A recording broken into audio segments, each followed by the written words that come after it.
লম্বা সময় চেষ্টা করেছে এই অভিশপ্ত শ্রেণী এনজিওদের পয়সায় কি করে এদেশের সমকামিতাকে বৈধতা দেওয়া যায়। এদেশের সংবিধান, এদেশের আইন, এদেশের সমাজ ব্যবস্থা, এদেশের প্রত্যেকটা যুবক, আমি তো সাহস করে বলতে পারি আমার সমাজের সবচাইতে নিম্ন শ্রেণীর যুবকও এই সমকামিতাকে বৈধতা দেবে এটা পছন্দ করে না। যখন তারা দেখেছে বাংলাদেশে এই নামে সমকামিতাকে বৈধতা দেওয়া যাবে না, ট্রান্সজেন্ডার রূপান্তরকামী এমন একটা মতবাদ নিয়ে এসছে, এটা নতুন ষড়যন্ত্র, এটা নতুন ষড়যন্ত্র, তবে টার্গেট পুরনো, এটা নতুন ষড়যন্ত্র, টার্গেট আগেরটাই। এই নামে জাতিকে অভিশপ্ত করতে চায়, এই নামে অভিশপ্ত সমকামিতাকে বৈধতা দিতে যায়। তোমরা মনে করেছো আমরা কিছুই বুঝি না? তোমরা মনে করেছো এই জাতি বুঝে না? আজকে জাতির প্রত্যেকটা সন্তান school, college, university, secular college, ইসলামী কলেজ সর্বত্র প্রতিবাদ উঠেছে। এই অভিশপ্ত ট্রান্সজেন্ডারের আইন বাংলাদেশে পাশ হলে এদেশের জনতা মেনে নেবে না। আলেমরা কোনো বিষয়, যৌক্তিক বিষয়, দ্বীনি বিষয় নিয়ে ময়দানে নামলে তারা সমর্থক। আমি বাংলাদেশের ইঞ্চি ইঞ্চি মাটি টাচ করে দেখেছি। প্রতিদিন দেশের এ প্রান্ত থেকে ও প্রান্ত পর্যন্ত সফর করি, যুবকদের সামনে কথা বলি, বৃদ্ধদের সামনে কথা বলি, মুসল্লিদের সামনে কথা বলি, তাদের হাত টাচ করে দেখেছি। প্রত্যেকে ইসলামকে ভালোবাসে, ইসলামকে মহব্বত করে। এটাই আমাদের শক্তি। যে মাটির প্রত্যেকটা যুবক ইসলামকে ভালোবাসে, যে বা যারা সেই মাটি থেকে ইসলামের মূল তুলে ফেলবার চেষ্টা করবে, আল্লাহর কসম এই জমিন থেকে তাদের মূলোৎপাটন হয়ে যাবে।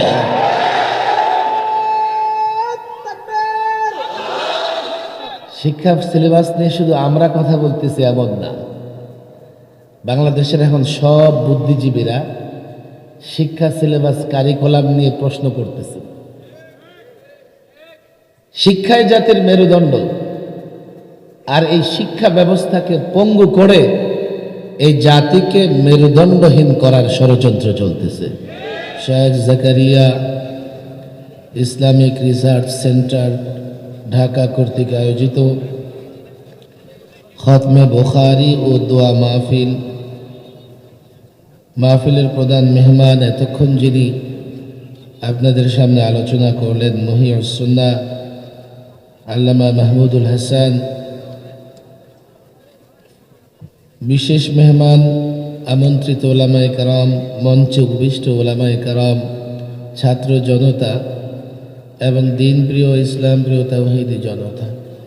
রাত অনেক হয়েছে, সকাল থেকে দুপুর থেকে প্রোগ্রাম চলতেছে। আমি মনে করি আমরা একেবারে শেষ পর্যায়ে চলে আসছি। বিশেষ করে প্রধান মেহমানরা এক এক করে বয়ান করে চলে গেছে। আমি সামান্য সময় আলোচনা করব, এরপরে মাওলানা হাফিজুর রহমান সিদ্দিক তিনি আসতেছেন, আলোচনা করবেন। আমার অনুরোধ থাকবে, এখন আর লম্বা আলোচনা কেউ করবে না, করার সময়ও নেই। আর আমি সেই সুনামগঞ্জ ধীরাই থেকে সফর করে আসছি, সুনামগঞ্জ ধীরাই থেকে সফর করে আসছি। লম্বা বক্তৃতা করার মেজাজ আমারও নাই। আমি ছাত্র ভাইয়েরা এবং মাহফিল উপলক্ষ করে যারা আমরা এসেছি তাদের কাছে আমি অনুরোধ করব, দয়া করে ভিতরে এসে বসে যান। ক্যামেরা ভাইদের বলবো, এখন আর ক্যামেরা দিয়ে কী হবে, প্রোগ্রাম তো শেষ পর্যায়ে চলে আসছে। ক্যামেরা সেটিং করে বসে পড়েন। কেউ দাঁড়াবে না, কেউ দাঁড়িয়ে থাকবে না। আশেপাশে যারা আমরা আছি দয়া করে বসে পড়ে। ঢাকায় মাহফিল রাত 12টা পর্যন্ত চলে। তো ঢাকার শহরে রাত 12টা পর্যন্ত মাহফিল চলে না? আরো আগে শেষ হয়ে যায়? কয়টা পর্যন্ত চলে? 2টা। তাহলে তো আমার 3 ঘন্টা বয়ান করা লাগবে। আমি অনুরোধ করব, গেটে যারা দাঁড়িয়ে আছে দয়া করে বসে যান। আপনারা শান্ত শিষ্ট হয়ে বসেন। যতক্ষণ আপনারা বসবেন আলোচনা চলবে ইনশাআল্লাহ। কোনো ধরনের হট্টগোল তাড়াহুড়া করা যাবে না। দেখেন 2টার কথা শুনে কিছু এখনই ভাবতেছে। ক্যামেরাম্যান বসো, আর দাঁড়াবে না বাবা, বসে পড়ো, বসে পড়ো। জাতি কিন্তু তোমাদের প্রতি ক্ষিপ্ত হয়ে যাচ্ছে। আজকে যাই হয়েছে রে ভাই, বড় প্রোগ্রাম তো। এই বসে বসে।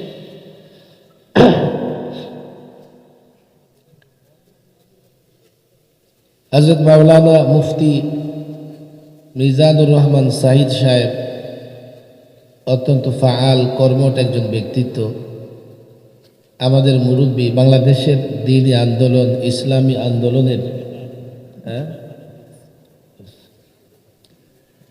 আর কথা না, ওনার অনেক ভূমিকা আছেন। মাশাআল্লাহ, যখনই এখানে জায়গা পেয়েছেন ওনার সঙ্গে আমার কথা হয়েছে। বড় সুন্দর একটা জায়গা, এটা অনেক বড় একটা প্রতিষ্ঠান এখানে হবে। আমরা আশা করি এই প্রতিষ্ঠান, এই এলাকার মানুষ শুধু এই প্রতিষ্ঠান থেকে উপকৃত হবে এমন নয়, গোটা বাংলাদেশের মানুষ এই প্রতিষ্ঠান থেকে উপকৃত হবে ইনশাআল্লাহ।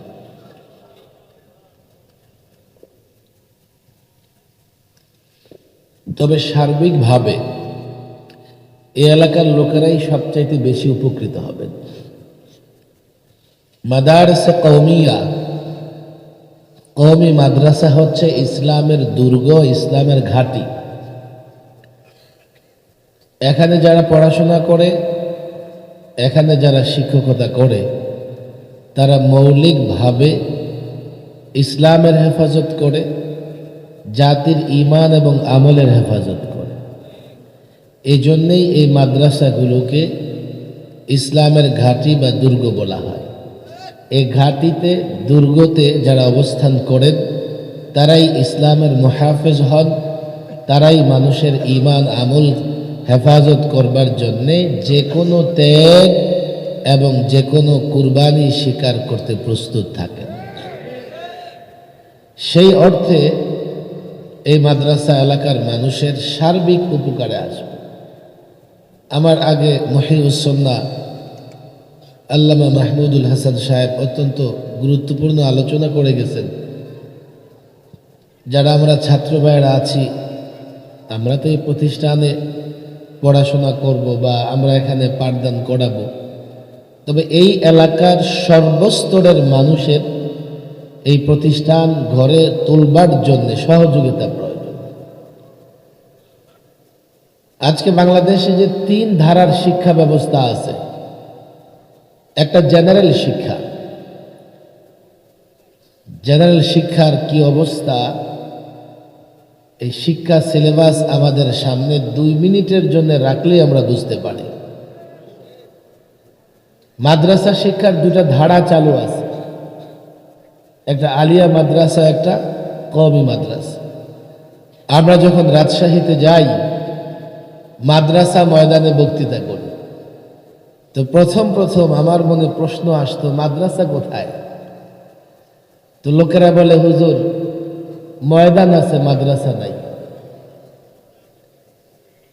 আলিয়া মাদ্রাসায় এখন মাদ্রাসা নাই, আলিয়াটাই আছে। আলিয়া মাদ্রাসায় পড়াশোনা করে 10 বৎসর পরেও কোরআনে কারিম বিশুদ্ধ করে পড়তে পারে না। আলিয়া মাদ্রাসায় প্রবেশ করলে বোঝা যায় না যে আমি মাদ্রাসায় প্রবেশ করেছি না স্কুলে প্রবেশ করেছি। আলিয়া মাদ্রাসার দায়িত্বশীল ব্যক্তিবর্গ এখন বলছেন যে হুজুর, অনেক আন্দোলন সংগ্রাম করে ফাজেলকে ডিগ্রি আর কামেলকে মাস্টার্সের সম্মান আদায় করেছি, এখন তো মনে হয় ফাজেল আর কামেল বন্ধ হয়ে যাবে। কেন? দাখিল পাশ করার পরে 90 কলেজে ভর্তি হয়ে যায়। যে কজন থাকে ওরা আলেমের পরে ফুললি কলেজ ইউনিভার্সিটিতে ভর্তি হয়। ফাজেলের ক্লাসে হাজিরা খাতায় থাকে 200, ক্লাসে গিয়ে শিক্ষক 10 জন ছাত্র খুঁজে পায় না। এইভাবে যদি চলতে থাকে তো একটা সময় ফাজেল আর কামেল বন্ধ হয়ে যাবে। যেভাবে ব্রিটিশ পিরিয়ডে জুনিয়র মাদ্রাসা ছিল, জুনিয়র মাদ্রাসাগুলো শেষ হয়ে গেছে, আমার ভয় হয় অতি দ্রুত এই আলিয়া মাদ্রাসাগুলো স্কুল কলেজে রূপান্তরিত হবে। দিন শিক্ষার ইসলাম শিক্ষার এখন একমাত্র প্রতিষ্ঠান মাদারিসে কওমিয়াগুলো। এটাও অনেক ষড়যন্ত্রের মুখোমুখি দাঁড়িয়ে আছে। মাদারিসে কওমিয়ার সূর্য সন্তানেরা নানা সময় আন্দোলন, ত্যাগ, তিতিক্ষা, কুরবানি ইত্যাদির বিনিময়ে এখনো পর্যন্ত এই শিক্ষা ব্যবস্থাকে নিজের অবস্থায় বা শিক্ষা ব্যবস্থার স্বকীয়তা বজায় রাখতে সক্ষম হয়েছে। আগামীতে কি হবে এই দায়িত্ব আগামী প্রজন্মের। আমরা যতটা সাধ্য চেষ্টা করে এখনো এটাকে একটা অবস্থায়, নিজ অবস্থায়, আপন অবস্থায় আমরা মনে করি ধরে রাখতে পেরেছি। ভবিষ্যতে কি হবে এই দায়িত্ব ভবিষ্যৎ প্রজন্মের। এই প্রজন্মের আলেম আমাদের আকাবির আসলাফরা যেভাবে মাদারিসে কওমিয়াকে হেফাজত করেছেন, মাদারিসে কওমিয়ার সিলেবাসকে হেফাজত করেছেন, ভবিষ্যৎ প্রজন্মকে সুচিন্তিত পরিকল্পনা নিয়ে মাদারিসে কওমিয়াগুলো হেফাজত করার দায়িত্ব কাঁধে তুলে নিতে হবে। আমি জানি না, দেখো 7-8 বছর আগে যখন দাওরায়ে হাদিসের সনদের মান দেওয়ার প্রশ্ন আসে, আমি অনেক টেলিভিশন মিডিয়ায় তখন বক্তব্য রাখতাম, টকশোতে যেতাম। বামপন্থী, রামপন্থী, নাস্তিকতাবাদীরা প্রায় আমাকে প্রশ্ন করত যে মুফতি সাহেব, আগে আপনি এসএসসির সমমান নেন, এইচএসসির সমমান নেন, ডিগ্রি নেন, তারপরে না মাস্টার্সের সমমান নেবেন? আপনারা একবারে লাফ দিয়ে আকাশে উঠতে চান কেন? আপনাদের মাস্টার্সের সনদের প্রয়োজন কি? আমি বলি, আমরা লাফ দিয়ে গাছে উঠতে চাই এমন নয়। আমাদের আগের সনদগুলো আছে, কিন্তু সেগুলো আমাদের মাদ্রাসা বোর্ড দিবে, আর আমরা সরকারের কাছে শুধুমাত্র দাওরায়ে হাদিসের সমমান চাই। তখন আমাদের কোনো আলেম সে বিষয়টা বুঝে নাই, বলে হুজুর সবগুলা হলেই তো ভালো। এখন দেখো 7-8 বৎসরে এটা স্পষ্ট হয়ে গেছে। যদি ছেলেরা নাহাবিমির পড়ে কিংবা সরে বেকায়া পড়ে কলেজ, স্কুল, ইউনিভার্সিটিতে ভর্তি হওয়ার সুযোগ পায়, তো আজকে ফাজিলের যে অবস্থা, কামেলের যে অবস্থা, 10 বৎসর পরে মাদারিসে কওমিয়ার একই অবস্থা হয়ে যাবে।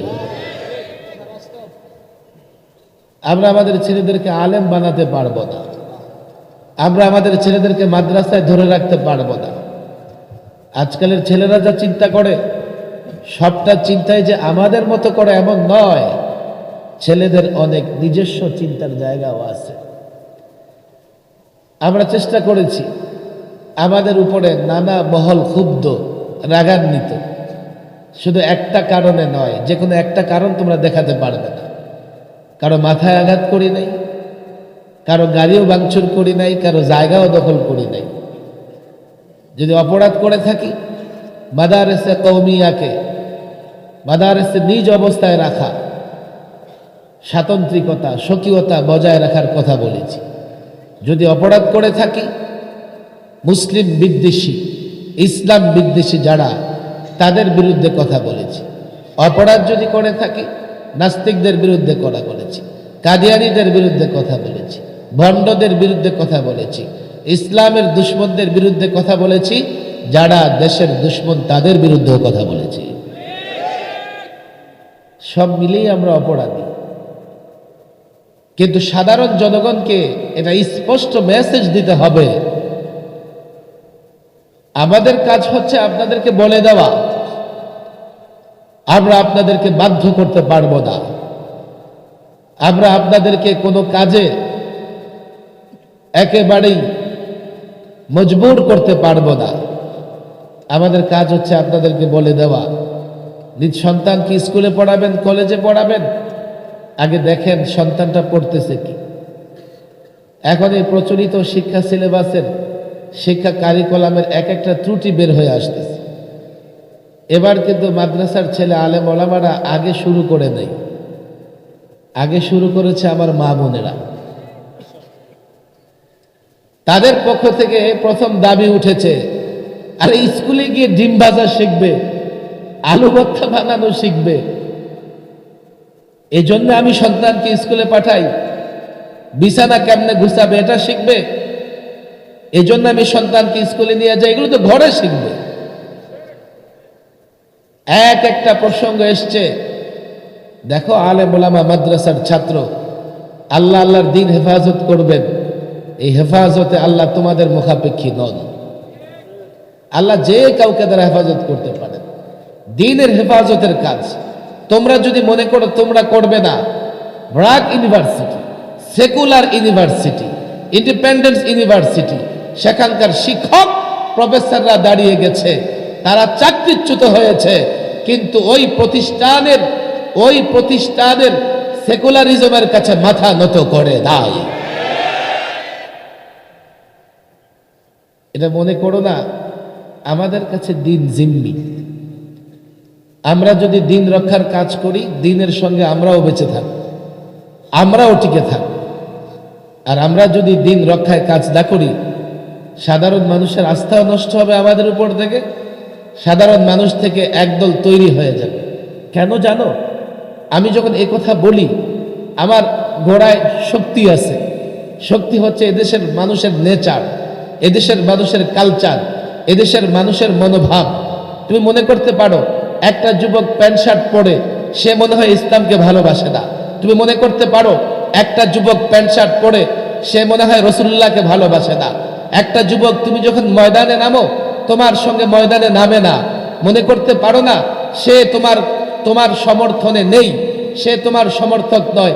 আসলে আমাদের দেশের সাধারণ মানুষ নানা কাজে ব্যস্ত থাকে, চাকরিতে, ব্যবসায়, অফিস আদালতে, তবে তারা আলেমদের সমর্থক। আলেমরা কোনো বিষয়, যৌক্তিক বিষয়, দ্বীনি বিষয় নিয়ে ময়দানে নামলে তারা সমর্থক। আমি বাংলাদেশের ইঞ্চি ইঞ্চি মাটি টাচ করে দেখেছি। প্রতিদিন দেশের এ প্রান্ত থেকে ও প্রান্ত পর্যন্ত সফর করি, যুবকদের সামনে কথা বলি, বৃদ্ধদের সামনে কথা বলি, মুসল্লিদের সামনে কথা বলি, তাদের হাত টাচ করে দেখেছি। প্রত্যেকে ইসলামকে ভালোবাসে, ইসলামকে মহব্বত করে। এটাই আমাদের শক্তি। যে মাটির প্রত্যেকটা যুবক ইসলামকে ভালোবাসে, যে বা যারা সেই মাটি থেকে ইসলামের মূল তুলে ফেলবার চেষ্টা করবে, আল্লাহর কসম এই জমিন থেকে তাদের মূলোৎপাটন হয়ে যাবে।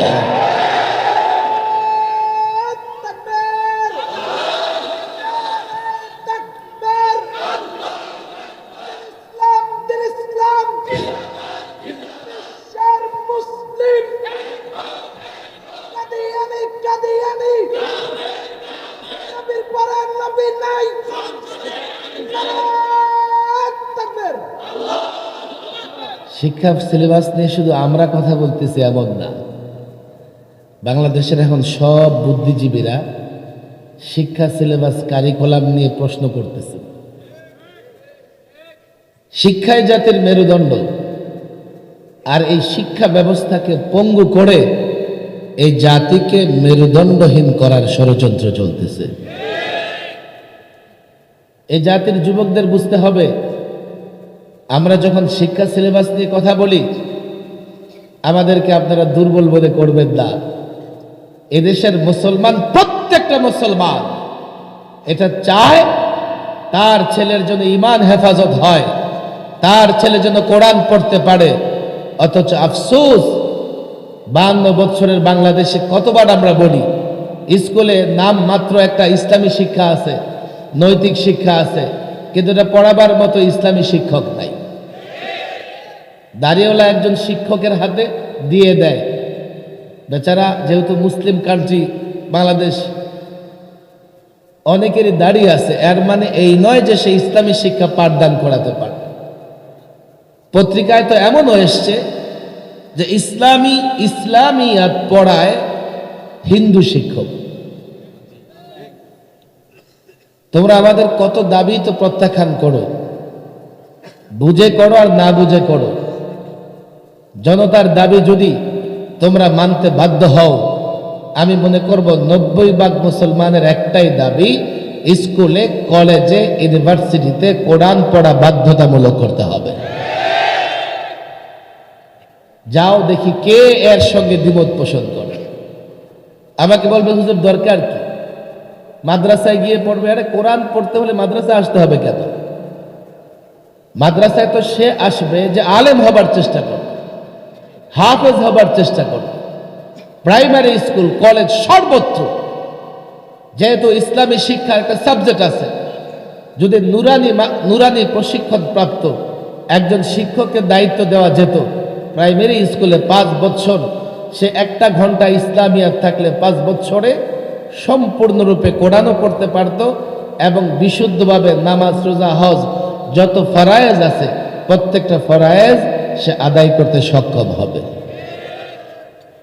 উল্টা সেটা তো নাই, বরং মাদ্রাসায় এসে জিজ্ঞেস করে আপনারা কি বিজ্ঞান জানেন? আপনাদের এখানে সেলাই মেশিন আছে? সেলাই মেশিন দিয়ে কি করব? আমার ছাত্র যদি আজানের 15টা শব্দ শুদ্ধভাবে উচ্চারণ করতে পারে, সে রাজকীয় জীবন যাপন করতে পারে। অথচ ওরা স্কুলে গিয়ে জিজ্ঞেস করে না যে আপনার স্কুলে কি ছেলেরা কোরআন পড়তে পারে, কালিমা পড়তে পারে, জিজ্ঞেস করবে না। কি ডাবল স্ট্যান্ডার্ড কাকে বলে? এদেশের প্রত্যেকটা মুসলমান এটা চায়, তাকে তার মৌলিক শিক্ষা ব্যবস্থার মধ্যে কোরআন শিক্ষার সিস্টেম প্রবেশ করিয়ে দিতে হবে, যাতে কোরআন পড়ার জন্য তার অন্য কোথাও না যেতে হয়। তবে হ্যাঁ, একটা সময় পর্যন্ত সকালে মক্তবে গিয়ে কোরআন শরীফ শিখতে পারত। এখন সকালের মক্তবগুলো বন্ধ হয়ে যাচ্ছে। আমাদের এক শ্রেণীর শিক্ষিত ভাইয়েরা সকালবেলায় কিন্ডার গার্ডেন খুলে বসতেছে। বাচ্চার বয়স 6, সাবজেক্ট 12টা, 7 কেজি 8 কেজি। হাইকোর্ট পর্যন্ত রুল দিয়েছে যে বাচ্চার কাঁধে এত বড় ব্যাগ দেওয়া যাবে না। পিঠে একটা বিশাল বস্তা চাপায়া হালকা ডেকোরেটেড করে কুরবানির গরুর মতো ধাক্কাইতে ধাক্কাইতে স্কুলে নিয়ে যায়। এই ছেলে এতগুলো সাবজেক্ট পড়ে বোরিং হয়ে যায়, আবার বাসায় আসলে টিউটর আসে, হোমওয়ার্ক করো। এখন তার মেজাজ গরম হয়ে বলে আমাকে কার্টুন দেখতে দিতে হবে, কার্টুন দেখতে বসে যায়। তার ধর্মশিক্ষার সময় কোথায়? এই যে পর্যায়ক্রমে আমার এই প্রজন্মের যুবকরা ধর্ম শিক্ষা থেকে বঞ্চিত হচ্ছে, এখন এই পশ্চিমারা মনে করেছে যাক লম্বা সময় তাদেরকে ধর্ম শিখতে দেয় নাই, এখন একটা সুযোগ হয়েছে, দেখে ওদেরকে বানরের বাচ্চা বানানো যায় কিনা। কদিন আগে ষড়যন্ত্র করেছে কেমনে বানরের বাচ্চা বানানো যায়।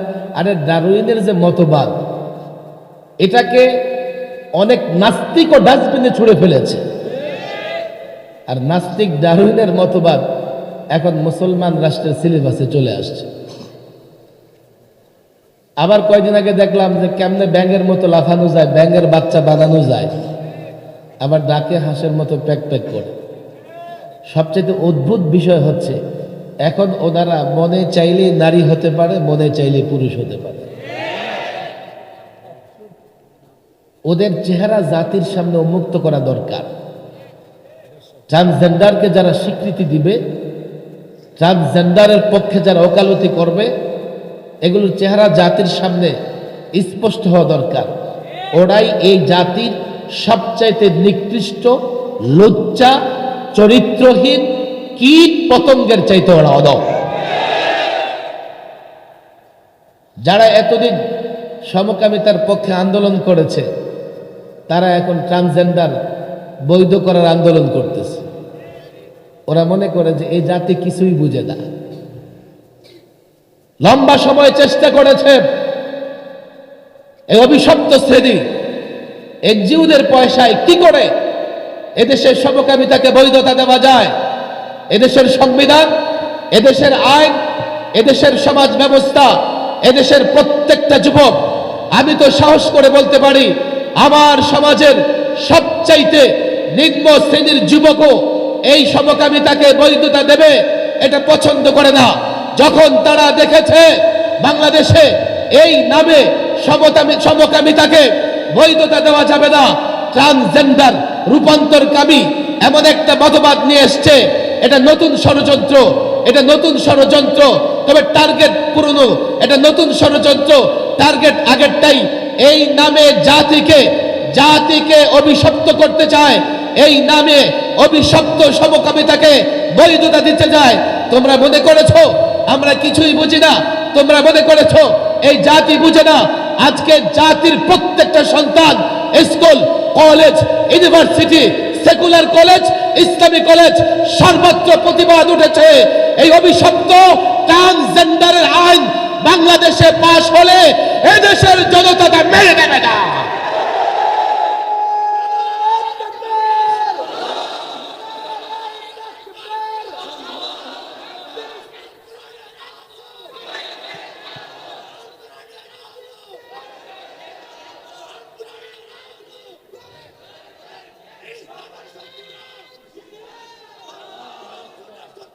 আমি তো এই শব্দটা উচ্চারণ করতে লজ্জা হয়, আবার এটা পাঠ্য বইয়ে চলে আসছে।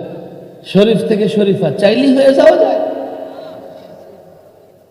আল্লাহ মাফ করুন। আমি আলেম ওলামাদের বলি, জাতিকে বুঝাইতে হবে ইসলামে কোনো তৃতীয় লিঙ্গ নাই। গতবারের বইয়ে ছিল ট্রান্সজেন্ডার, এবার ট্রান্সের জায়গায় নিয়ে আসছে থার্ড জেন্ডার। গল্প এক, লক্ষ্য এক, উদ্দেশ্য এক। ট্রান্সজেন্ডারের জায়গায় নিয়ে আসছে কি থার্ড জেন্ডার। থার্ড জেন্ডার মানে তৃতীয় লিঙ্গ। মাদ্রাসার ছেলেরা এখানে আছে। তাজকির তানিসের দিক থেকে ইসিম দুই প্রকার, মুজাক্কার আর মাঝখানে কোনো জেন্ডার আছে? মাঝখানে কোনো লিঙ্গ আছে? কোরআন সুন্নায় যাদেরকে মুখাতাব বানানো হয়েছে, সম্বোধন করা হয়েছে, হয়তোবা নারী, না হলে পুরুষ। থার্ড জেন্ডার পেলে কোথায়? বলে হুজুর হিজড়ারা কি? আরে হিজড়ারা কি মানে? হিজড়াদের জন্মগত কিছু ত্রুটি আছে। এই ত্রুটির কারণে পুরুষের মধ্যে নারী, নারীর মধ্যে পুরুষের স্বভাব কিছুটা প্রকাশ পেয়ে যায়। সেটা চিহ্নিত করা কোনো কঠিন কোনো কাজ নয়। বিশেষজ্ঞ লাগবে না, ব্যারিস্টার লাগবে না।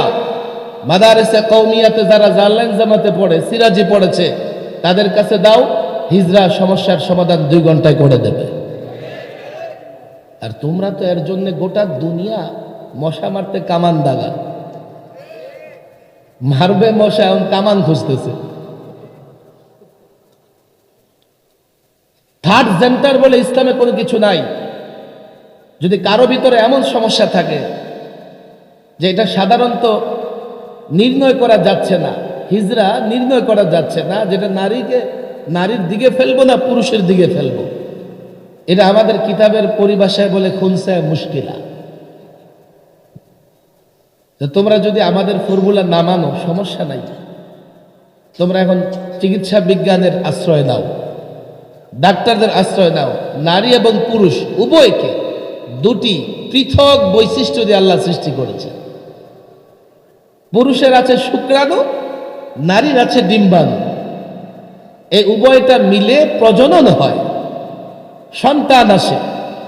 এজন্য কিয়ামত পর্যন্ত দুজন নারী যতই তারা চেষ্টা করুক না কেন কোনোভাবে প্রজনন দিতে পারবে না।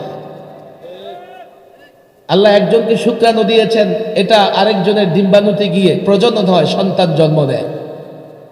আজকাল চিকিৎসা বিজ্ঞান ডাক্তারের জন্য কয়েক মিনিটের ব্যাপার এটা চিহ্নিত করে দেওয়া কে নারী বা কে পুরুষ। বাস, কেউ নারী হবে কেউ পুরুষ হবে, মাঝামাঝি থাকবার কোনো সুযোগ নাই। যদি মাঝামাঝি থাকে তার বিয়ে হবে কার সাথে? মাঝামাঝি হলে তেজ্য সম্পত্তি পাবে কার মতো? শরীয়তে তো কি লিররিজালি লিযাকারি মিসলু হাযিল উনসাইন, লিযাকারি মিসলু হাযিল উনসাইন। নারী যা পাবে পুরুষ তার ডবল পাবে। মাঝামাঝি কোনো সিস্টেম আছে যে হিজড়া হইলে সে 1.5 গুণ পাবে? মাঝামাঝি কোনো সিস্টেম নাই। থার্ড জেন্ডার বলে কোনো জেন্ডার ইসলামে নাই। এটা আরেকটা ধোঁকা। এর মানে আমরা হিজড়াদের প্রতি সহনশীল নয় এমন নই। হিজড়াদের ব্যাপারেও শরীয়তের নির্দেশনা আছে। আজকে তোমাদের মাথা ব্যথা, আজকে পশ্চিমাদের মাথা ব্যথা হিজড়াদের নিয়ে, অথচ 1500 বছর আগে রাসূলুল্লাহ হিজড়াদের বিধান বর্ণনা করে গেছে। আবার তোমরা নাকি প্রগতিশীল, আর টুপি দাড়ি দেখলে ব্যাকডেটেড, পশ্চাৎপদ। আমরা নাকি জাতির পেছনের দিকে নিতে চাই। আর ওরা নাকি জাতিরে কোন দিকে নিতে চায়? সামনের দিকে নিতে চায়। আমি এখানে অনেক জেনারেল শিক্ষায় শিক্ষিত ভাইরা আছেন। আমি একটা মৌলভী সাহেব, এই চেয়ারে বসে প্রতিদিন লাখো মানুষের সামনে কথা বলি। এই বলে কিন্তু আমি ডাক্তার হয়ে যাইনি। আমি যখন অসুস্থ হই ডাক্তারের কাছে যাই। আপনি একজন বড় ডাক্তার সাহেব, এই জন্য আপনি ইঞ্জিনিয়ার হয়ে যান নাই। আপনি বাড়ি নির্মাণ করবেন তো ইঞ্জিনিয়ারের কাছে যান। বাংলাদেশ একটা অবাক দেশ। কেউ বড় ব্যবসায়ী হয়ে গেলে, বড় ডাক্তার হয়ে গেলে, বড় ইঞ্জিনিয়ার হয়ে গেলে, বড় চেয়ারে বসে গেলে সে মনে করে সে ইসলামও শিখে ফেলেছে। কথা ঠিক না বেঠিক? আলেম ওলামাদের কাছে কিছুই জিজ্ঞেস করতে চায় না। আলেম ওলামাদের কাছে জিজ্ঞেস না করে, আরে 90% মুসলমান যেই দেশে, সেই দেশের যখন পাঠ্যক্রম তৈরি হবে, সিলেবাস তৈরি হবে, এই মুসলমানদের ঈমান আকীদা ক্ষতিগ্রস্ত হচ্ছে কিনা, তোমাদের প্রবন্ধ, তোমাদের লেখা, তোমাদের কর্মকাণ্ডগুলো ইসলামের বিরুদ্ধে যাচ্ছে কিনা, এর জন্য আলেম ওলামাদের পরামর্শ নেওয়ার দরকার আছে না নাই? ভাই, তোমরা সেকুলার ধর্মনিরপেক্ষতায় বিশ্বাসী, এটা তোমরা বারবার বলো, আমরা জানি। তোমরা যে ধর্ম নিরপেক্ষতার ব্যাখ্যা করো সেটা হচ্ছে প্রত্যেকে তার ধর্ম পালন করবে। তাহলে আমি আমার ধর্ম যখন পালন করব, আমার শিক্ষা, আমার সমাজ, আমার রাষ্ট্র এমন কোনো বিষয় আমার উপর চাপিয়ে দিতে পারবে না যেই বিষয় আমার ধর্ম বিরোধী হয়, যে বিষয় আমার ধর্ম বিদ্বেষী হয়। কথা ঠিক না বেঠিক? পরিষ্কার বলি, পরিষ্কার বলি, সরকারি দলের লোকেরা বুঝবার চেষ্টা করো। আমি যদি ধর্ম পালন করতে চাই, তাহলে আমার শিক্ষা থেকে, আমার সমাজ, আমার ঘর, সর্বত্র আমি ধর্ম পালন করব। তুমি আমার উপরে এমন কোনো কিছু চাপিয়ে দিতে পারবে না যা আমার ধর্মকে লঙ্ঘন করে, ধর্মকে ক্ষতিগ্রস্ত করে। আজকে শিক্ষা সিলেবাস আমি অনুরোধ করব আপনাদের কাছে, আলেমদের সামনে তুলে ধরেন, আলেমদের সামনে তুলে ধরেন। যে আলেমকে বিশ্বাস হয়, আমাকে বিশ্বাস হয় না, আমাকে ডাকবার দরকার নাই। যাদেরকে বিশ্বাস হয় তাদের সামনে একটা ত্রুটি আসতেছে, এগুলো তুলে ধরেন, আলেমদের পরামর্শ নেন। যদি এমন না হয় তো মনে রাখবেন, দেশের জনগণ বড় নিরীহ, কিন্তু জনগণও মাঝে মধ্যে সুযোগ পেয়ে যায়। কি চলছে তামাশা? একমাত্র শিক্ষা ব্যবস্থা মাদারেসা কওমিয়া। এখানে যদি আমি অন্তত 3 বছরের দাবি জানাই, অন্তত নুরানি মক্তব 3টা বছর যেন আপনার সন্তান পড়তে পারে। 3 বছরের যদি মাদ্রাসায় দেবেন, আমি 3টা গ্যারান্টি প্রায় দিয়ে দিই। 3 বছর যদি আপনার সন্তান মাদ্রাসায় পড়ে, নুরানিতে পড়ে, আপনি বুড়ো হলে আপনাকে বৃদ্ধাশ্রমে পাঠাবে না। আপনার এই ছেলে কখনো মাদকাসক্ত হবে না। 3, কোনোদিন নাস্তিক হবে না। অন্তত তার ভেতরে কিছুটা হলেও মানবতা বোধ থাকবে। আর না হয় ডাক্তার হবে, মানুষ হবে না। ইঞ্জিনিয়ার হবে, মানুষ হবে না। ব্যারিস্টার হবে, মানুষ হবে না। ডাক্তার হলে যদি মানুষ না হয়, পকেট না, আপনার কলিজা পর্যন্ত কাটবে। ইঞ্জিনিয়ার হলে মানুষ না হলে রডের বদলায় বাঁশ দিবে। আর যদি ব্যারিস্টার হয়, আপনি তার কাছে মোকদ্দমা নিয়ে যান, আপনাকে ডেট দিতে দিতে দিতে দিতে এমন করবে, আদালতের বারান্দায় ঘুরতে ঘুরতে স্যান্ডেল ছিঁড়বে, মাথার চুলও একটা থাকবে না। অন্তত 3 বছরের জন্য।